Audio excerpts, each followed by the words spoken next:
gabadhay iska ilaali ha guursan ha shukaansan hadduu kula soo hadlana balag ninka baabuurta kaxeeya ninka darawalka ah ama taksiila ahaado ama baslaba ahaado qodobka koowaad waa nin gaari laho balaaya ku tiri dumarkii ninka du gaari yahay gaari leeyahay waa lejan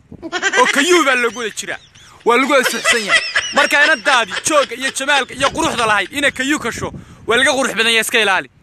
qodobka labaad habeenka duna arday buu qaadaya dabadana guriyo soo dhigdhigaya midda u dambaysa ayay isfahmayaan oo abla ka wada shidan weeye ka wada qurux badan weeye marka meesha lagu bahdilaya qodobka saddexaad magaalada inuu joogo hadduu wax ka afkaran waayo magaalada ku xigtuu tagaya gobolka ku xiguu tagaya oo nin gaari wata oo safar badan yahay marka wal soo dhaweyn laabta iska wada galgalinaya adiguna waxa ku yiri waxaan soo saxiixaya meel banaad ya rafeetan soo goynaya marka iska ilaaliya adariska taabta loofka taabta